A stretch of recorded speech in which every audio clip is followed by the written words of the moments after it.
Hi, my name is Jeff and welcome back to my workshop. Today we're going to finish up work on the caboose we've been working on for the Arlington Valley Railroad, the freelance line of the Arlington Heights Society of Model Engineers. First step is going to be to attach the body to the underframe, and here it just snaps in with a couple of clips by each door on the ends of the cars. Snap those down and into place, and make sure that the body underframe is seated inside the caboose itself. With that done, we're going to turn our attention to the end rails and ladders. So for the end rails, they just slip into holes that are already mounted in the underframe at the ends of the cars by the steps. And I did paint these the same red that I used on the bottom of the caboose, and they just slip into place, one on each end.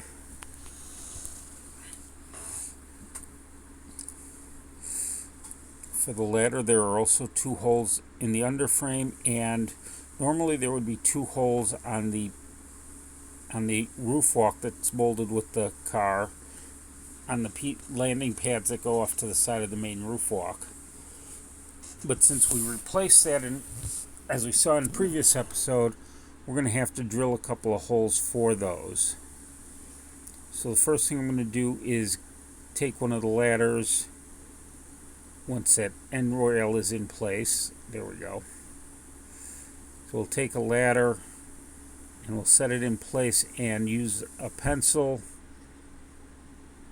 to mark where those holes need to be in the roof walk.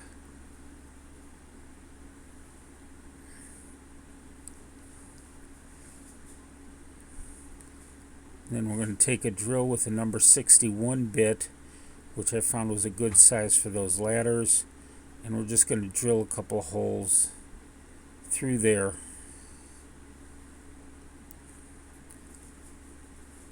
Make sure you hold things steady as you do this so the drill bit doesn't wander.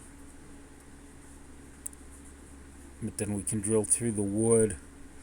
Ideally, we want to drill through the wood but not the plastic roof. But if you do go through the roof, that's okay. It's not going to be seen.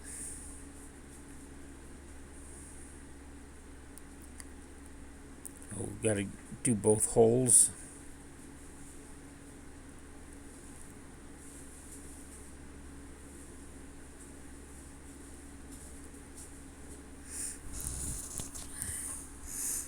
You just want to make sure I get deep enough so that the ladder will sit firmly in place.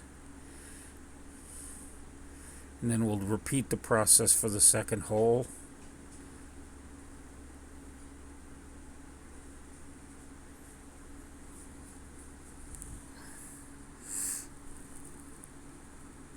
And then get that ladder marked and in place.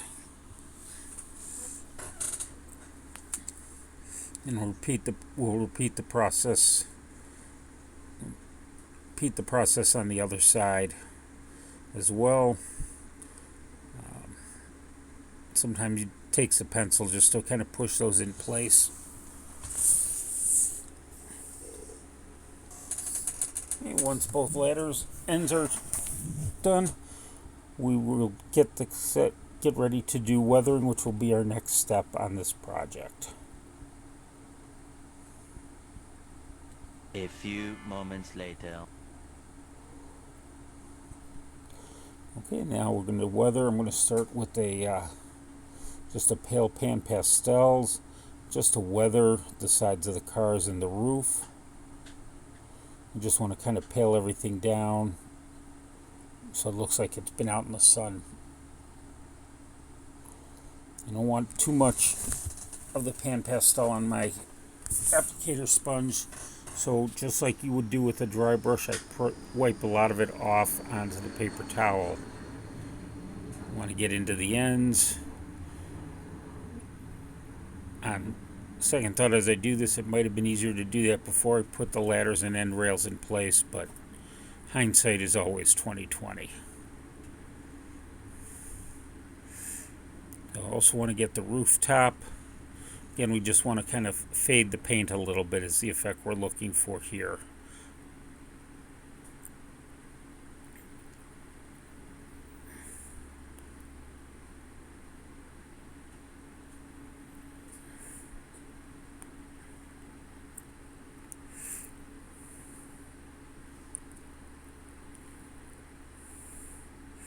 And that fading doesn't have to be even, because it wouldn't be even in real life either.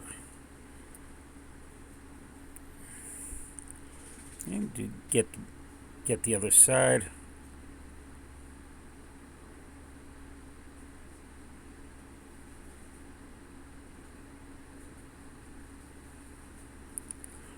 And we're going to do some once we're happy with this, then we'll start working on adding some rust streaks along rivet lines and seams. But first I did the roof walk with a medium gray. This is blending in all that painting that I did on it earlier, so it kind of merges it all together and gives it a good look of weathered wood with some peeling paint on it.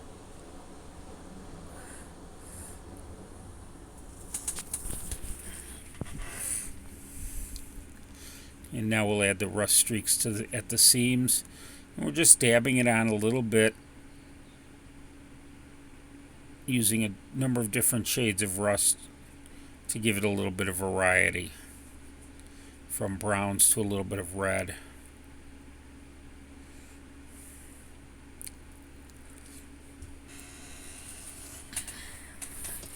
One of the things I like to do is make sure that the cars aren't all weathered the same. So sometimes I'll do, with cabooses, have them heavily weathered. Other times they'll be lightly weathered. We want to create the look of a car that has seen service, but also one that's been taken care of. In the years of caboose service, primary caboose service, the caboose belonged to the crew. So in most cases, the crew had the caboose. It was theirs, so the conductor took a lot of pride in the shape his caboose was in, and he made sure that things were set up exactly the way he wanted that worked for him. And he didn't have to worry about another crew using his caboose. Now, that wasn't true on all railroads, but on many.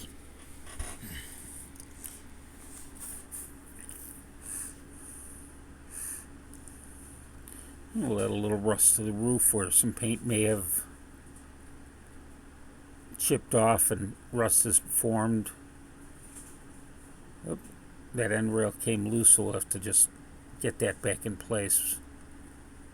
But with that done, we can now clean up the workbench, and we have our completed model. I hope you've enjoyed this project. If you do, be sure to give the video a thumbs up, and don't forget to subscribe so you don't miss my next project. Again, if you've been following my videos, I've had some health issues. There's a link to a GoFundMe page to help my family in the comments below, in the description below. Thank you for watching.